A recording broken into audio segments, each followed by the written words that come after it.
este día martes tuvimos un debate presidencial, ahí vamos a estar viendo imágenes de apoyo, ¿cierto? Un debate presidencial que fue el último cara a cara entre José Antonio Kast y también Janet Jara.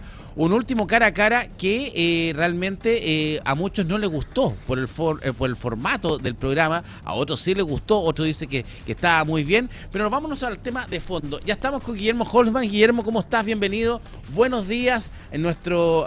Entramos a analizar este debate, ¿lo viste? ¿Cómo encontraste a los candidatos y cómo estuvo la profundidad, ¿cierto?, de las declaraciones tanto de Kast como de Janet Jara. ¿Qué tal, Jorge? ¿Cómo estás? Un agrado saludarte. Bueno, un debate que es el último días antes de la elección que va a definir quién será el presidente o presidenta de nuestro país. En ese contexto, lo que uno puede decir es, primero, es que fue un debate duro entre ambos. Lo segundo es que, a pesar de todo ello y las afirmaciones y polarización que muchas veces se vivió, no logra mover la aguja sustantivamente. Kast logra sostenerse muy bien en términos de la coherencia de sus propuestas, mientras que Jara logra avanzar más en empatía, si se quiere, pero con una clara visión de poder buscar votos a como dé lugar, al punto tal de que prácticamente se desprende no solamente del gobierno, sino también del propio Partido Comunista. Y lo cuarto es que las propuestas fueron mucho más claras, más nítidas, si se desea, desde el punto de vista de Kast, y yo diría, con la actitud que mantiene Janet Jara en términos de poder ir contrastando, de alguna forma provocando a Kast, pero también dejando claro los ejes principales que ha repetido permanentemente Janet Jara en términos de su capacidad de diálogo, de lo que ha hecho en términos de la ayuda social, particularmente por las 40 horas y la reforma de pensiones, y también por su certeza de que puede ser efectivamente una muy buena gobernante en términos del crecimiento económico, el apoyo a las empresas, todo lo que es su visión de seguridad y la economía, y que finalmente termina inevitablemente vamos señalando de que va a colocar más dinero en el bolsillo de los chilenos o en la mesa de cada uno de ellos. Bueno, ahora... caso mucho más racional y coherente en términos de su propuesta. Bueno, la carrera presidencial, ¿cierto?, sobre todo en esta segunda vuelta, que dice que es una elección completamente distinta, se ha marcado sobre los extremos. Extremos que José Antonio Kast trata de acercarse con al decir que quedaron atrás las diferencias con Chile Vamos. Recordemos que José Antonio Kast fue un duro crítico de la gestión del gran Piñera, o le decimos un gran Piñera, por cómo lo ve Chile Vamos, ¿cierto?, que es la última figura presidencial que logra Chile Vamos, y la primera después del regreso a la democracia. Y Kast dice en el debate de anoche que justamente quedaron atrás las diferencias con Chile Vamos. Y por último, y por otra parte, Janet Jara, que siempre la asocian muy directamente e incluso la presentan como la candidata comunista, ella confirma y dice que si llega a ser la presidenta va a renunciar al Partido Comunista para asumir la presidencia, algo muy parecido que hizo Piñera cuando renuncia a Renovación Nacional para asumir la presidencia. Estas palabras, estos anuncios tanto de Kast, que dice que ahora está bastante alineado con Chile Vamos, y la renuncia de de Jara a su militancia al Partido Comunista, si es que asume como presidenta, ¿no los acerca más al centro a ambos candidatos? Yo creo que lo acerca más a un pragmatismo en términos de que ambos reconocen de que solos no pueden llegar, solo me refiero, solo si con sus partidos más cercanos. Janet Jara no puede gobernar con el Partido Comunista solamente, y Janet Jara representa a toda una izquierda que es bastante diversa y que está bastante fragmentada. En cambio, Kast tiene muchas más capacidades de poder generar un espacio común con Chile Vamos, con el Bópoli, Amarillo, Demócratas, y poder abrirse más al diálogo. La capacidad de Kast para poder hacer eso, trató de dejarlo demostrado en el día de ayer, y ahí es donde efectivamente él logra credibilidad y coherencia respecto a cómo se ha ido manejando, no solamente en esta campaña presidencial, sino que en las anteriores. Más allá del tema histórico, Kast finalmente logra ser, a mi modo de ver al menos, mucho más creíble y coherente en torno a lo que propone, a lo que dice y a lo que deja ver en términos de su actitud y comportamiento frente a las cámaras y frente a Janet Jara. En cambio, Janet Jara está en una digamos, en una estrategia de poder avanzar y decir lo que sea necesario para poder sumar justamente votos y acortar la diferencia con Kast, que es realmente el verdadero problema que va a tener este día domingo. Ahora, esa coherencia, estamos con Guillermo Holzman, ¿cierto? Esta coherencia, Guillermo, sobre todo en el tema migración, cuando lo tocan los dos, complica un poco a José Antonio Kast porque ha ido cambiando justamente el discurso. Jara, por su parte, en el tema de los migrantes, reitera que va a ser un empadronamiento, ¿cierto?, de los migrantes en nuestro país. Y por otra parte, Kast nuevamente asegura que a los extranjeros irregulares le quedan 92 días. Pero ha ido cambiando justamente esta figura de los migrantes. Primero habló de la expulsión, después habló, cierto, primero recuerdan que en uno de los primeros debates, anterior incluso a la Arche, él hablaba que iba a expulsar a todos por aviones, por mar, después habló que lo iba a invitar a salir, después ahora cambió y dijo que... Entonces he ido cambiando esa noción. Eso habla de un contexto distinto en el concepto de la manera como abordarían la migración Kast y Jara. Sí, sin lugar a dudas, hay dos cosas distintas. O sea, lo básico acá es que Jara, como plantea, saber quiénes son los irregulares para poder ver luego las medidas a tomar. Y eso deja un limbo de duda respecto efectivamente a su decisión de poder como sacar a los inmigrantes que están en Chile. Y mientras que Kast mantiene su posición y ha ido evolucionando en términos pragmáticos, al ya considerar de que no hay posibilidad económica y logística de poder sacar inmediatamente a todos los inmigrantes irregulares, sino que ha ido presionando en términos de poder, digamos, invitarlo, luego va modificando su posición hasta el punto en que lo claro es que o se van o simplemente van a tener que someterse a las medidas de control, digamos, no de regularización, sino que de control para que efectivamente dejen el país y si quieren volver, volverán, pero como en forma legal, en forma regular. Son dos posiciones que son distintas y que se han ido acomodando en el tiempo.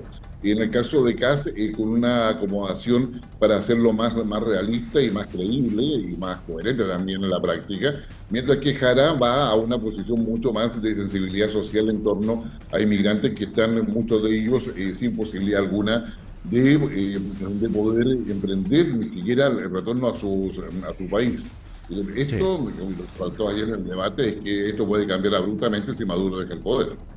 Bueno, ahora ese es un buen punto, y también cómo justamente Janet Jara aborda el tema de Venezuela, y me sorprendió a mí, no había escuchado a Jara con tanta dureza poder decir que es evidente que Maduro debe dejar el poder y aseguró que Venezuela alberga una dictadura.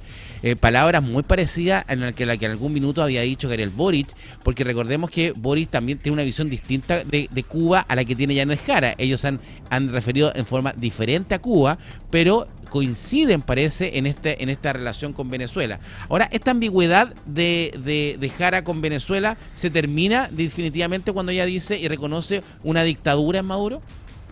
Sí, o sea, cambia y esa declaración no solamente es sorprendente, sino que tiene implicancias y consecuencias que no van a pasar desapercibidas después del día domingo, porque quien va a quedar cuestionado no solamente va a ser Jara, sino que también el Partido Comunista, en términos de ese cambio de discurso. Ella está hablando aquí mientras es militante del Partido Comunista. Claro, exacto. Entonces, digamos, guste o no guste, ella representa el pensamiento doctrinario del partido. Por lo tanto, esto va a traer consecuencias posteriores en términos de haber llamado dictadora a Maduro y al haber generado de que se requieren elecciones democráticas en Venezuela, y también, digamos, yo diría, la pasada que le hizo a Corina Machado con su intento golpista dentro de Venezuela. Entonces, y es cierto que Venezuela es uno de los grandes financistas del Partido Comunista, o un fake news. A donde yo entiendo, Venezuela coopera bastante con el financiamiento. Si Maduro sale del poder, muchas cosas van a quedar sin financiamiento o van a cambiar de financista en la práctica. Los intereses que hay detrás de todo esto son bastante grandes y superan mucho la realidad de Chile. Acá hay una línea que es más visible de Donald Trump en términos de ir en contra de todo lo que es el progresismo, todos los movimientos woke asociados a ese progresismo, y contra la izquierda, digamos, latinoamericana particularmente, que es la que más molesta a Donald Trump. Y en ese sentido ha sido bastante coherente. Por lo tanto, hay otros que sí financian a esta visión progresista, donde está Soros particularmente a través de distintas ONG o distintas líneas de financiamiento, Y uno de los países que está ahí es justamente Venezuela, que recibe ese apoyo y también lo distribuye a otros movimientos y partidos, incluyendo el Partido Comunista acá en Chile. Ahora, hablando de ambigüedad, una de las ambigüedades grandes que se le ha criticado a José Antonio Kast en este caso es su relación con la ley de las 40 horas. En el debate Archi, ¿cierto? Él dice, vamos a ver esta ley, recuerden cómo la votamos, ¿cierto? Dejando abierta la sensación que la podría cambiar. En su programa de gobierno, Kast dice que busca suspender esta ley, ¿cierto? Para las pymes. Pero finalmente en el debate descartó cambio a las 40 horas. No vamos a tocar ningún derecho adquirido, dice José Antonio Kast. Y en el fondo, como tuvo más tiempo también en el debate de este martes, él se refiere que iba a hacer modificaciones a esta ley. ¿Le hace mal esta ambigüedad a José Antonio Kast? ¿La mejoró? Parece que estuvo más claro ayer, ¿o no? No, estuvo mucho más claro, a pesar de que en el programa de Kast en ninguna parte señala que va a suspender o va a derogar la ley de 40 horas. Eso está en una minuta de prensa del mes de marzo del año 2025, donde se señala su disposición a revisarla a favor de las pymes particularmente, que son las más afectadas por las 40 horas, en términos de que no tienen capacidad económica para poder generar mayores contrataciones, que puedan suplir las horas que se quedan vacías, como quedan sin uso, a raíz de las 40 horas. Sin embargo, lo que está en el eje de CAS es que ni las 40 horas, ni la PGU, ni ninguno de los derechos adquiridos, y en este caso es muy creíble porque él respeta la ley a pesar de que no esté de acuerdo con sus propios valores, si se quiere. Sin embargo, hay un tema con las pymes que deben ser revisar y que de alguna forma CAS lo deja planteado anoche en el debate. Exactamente. Sí, pues en el tema de la fake news se maneja bastante ese punto. Ahora, habiendo un tema sobre lo que tiene relación a San Antonio y a la megatoma, hay un cruce, hay una diferencia entre Janet Jara y el ministro Carlos Montes. No es primera vez que se cruzan, ¿eh? No, definitivamente no es primera vez y la megatoma se va a transformar en uno de los mayores problemas del próximo gobierno apenas inicie, incluso en los meses estivales, entre que se define la segunda vuelta este domingo hasta el 11 de marzo que asuma la magistratura quien gane esta segunda vuelta, pero es evidente de que la megatoma de San Antonio va a constituir un tema político, primero porque en términos concretos, el hecho de ir a una expropiación luego de varios años y que esa toma estaba ahí, significa validar la toma como un instrumento válido o legítimo en términos políticos para poder conseguir una vivienda. La diferencia está entre que Jara lo ve como una solución razonable, mientras que Kass dice, bueno, si eso es así, quienes van a ocupar de esas casas son los que están en la fila del Ministerio de Vivienda y no respecto a los que se toman en el terreno. Y eso significa no solamente una pugna con la visión que tiene el Ministerio de Vivienda y la decisión tomada a última hora, básicamente luego de haber agotado muchísimos esquemas de negociación que no resultaron, y eso no es un tema menor tampoco, respecto a cómo el Estado negocia con quienes lo presionan, como son justamente quienes se han instalado en esta megatoma San Antonio. Sí, y justamente ahí José Antonio tampoco tiene una reacción muy clara, porque cuando le preguntan sobre la megatoma, él solamente habla de que vamos a cumplir los fallos judiciales. Pero claro, no se hace responsable, ¿cierto?, de esta crisis humanitaria, de qué va a pasar con la gente, efectivamente, si es que no se logra esta expropiación y que no se logra esta ubicación justamente de las 10.000 familias ahí en la misma megatoma. Ahora, sobre finalmente un debate que, como tú decías, Guillermo, no creemos que cambie la aguja, ¿no? Es muy difícil que Kast pierda esta elección, pero de perderla definitivamente, si llegase a ganar Jara, es un triunfo de Jara más que una pérdida de Kast, que no es lo mismo que había pasado con Boric y Kast hace 4 años atrás. Efectivamente, pero ahora yo creo que hay 3 escenarios que se van a dar este domingo. El primero de ellos es que la diferencia de Kast sobre Jara sea mínima, es decir, que Kast gane la segunda vuelta, suponte, con un máximo del 53%, entre el 50 y 53%, a lo cual deja a Jara con el 45 47% de votos. Ya.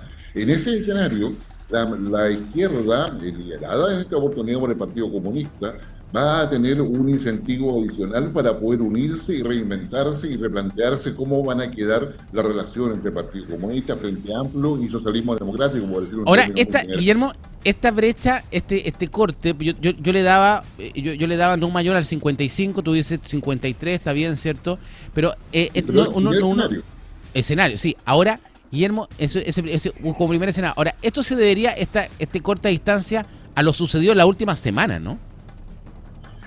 Como yo diría, se debe, no, sí, sucedió en las últimas semanas la decisión del Partido de la Gente, que en definitiva lleva, si bien es cierto, mayor caudal de votos hacia Kast, deja una cantidad de votos que quedan en el limbo y que probablemente se van a decidir luego del debate que hemos tenido como es el día martes, y muchos de ellos van a tomar la decisión entre viernes y sábado, lo más probable, en términos de decir, bueno, qué cosa hacer, y ahí vamos a ver el despliegue de los candidatos respecto a la manera en que hacen llegar sus propuestas.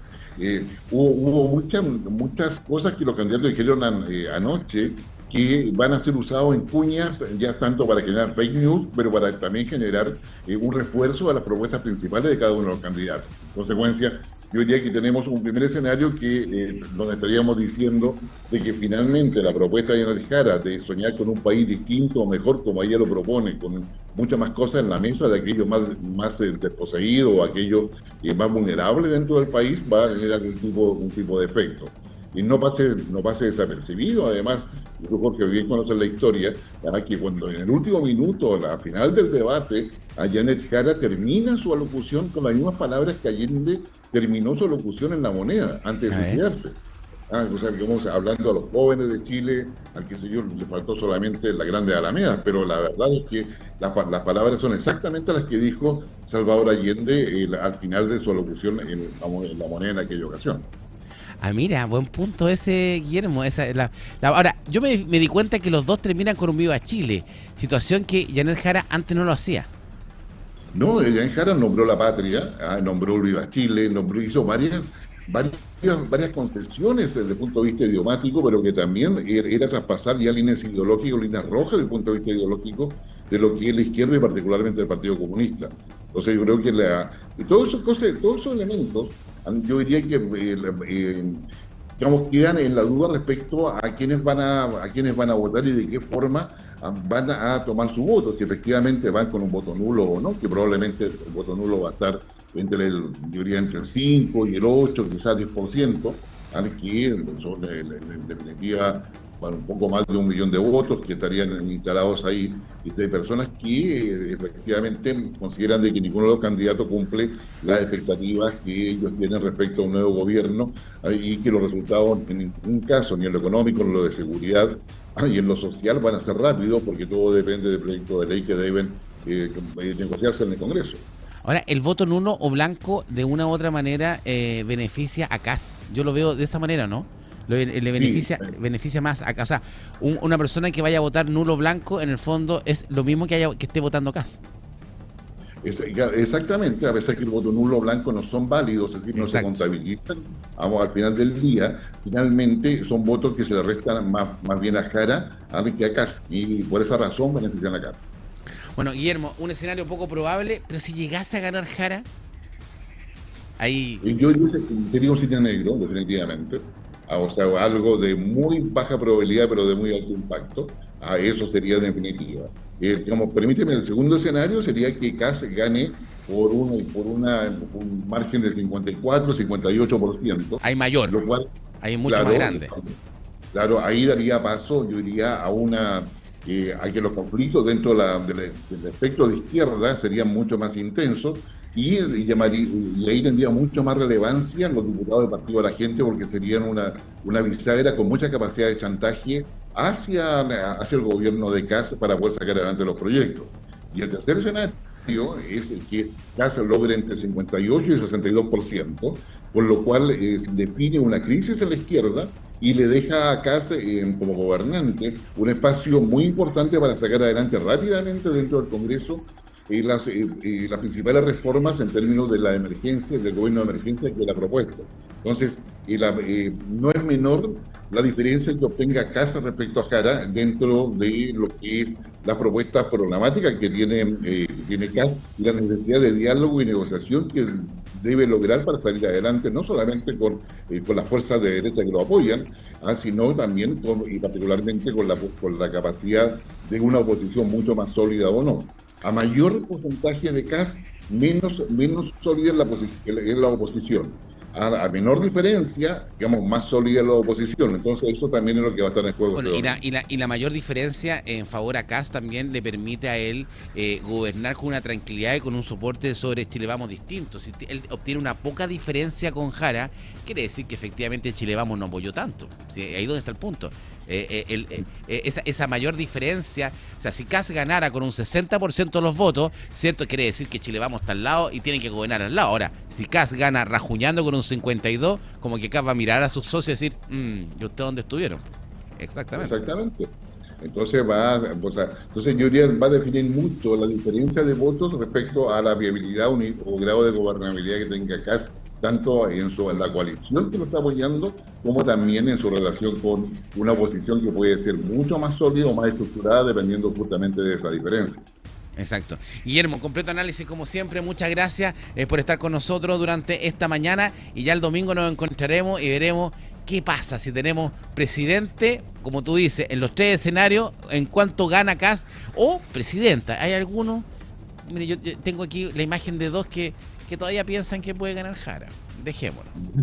La esperanza es lo último que se pierde. Vamos, compañero, dijo el otro. Ya. Gracias, Guillermo. Muchas gracias. Gracias, Jorge. Buen día. Buenos días, Guillermo Holman. Oye, sí, pues, ¿usted qué piensa? Brito no está hoy día porque está libre, ¿cierto? Así que Brito está con un cuadro, con un martillo, ahí le puso 2 velitas para ver si Jara remonta para el domingo. Y si gana Jara, ¿cómo les queda el ojo? No, se va a ganar Kast. ¿Qué dice usted? ¿Cómo va a votar nulo? Ya. Vamos a comerciales y seguimos en puranoticia.cl.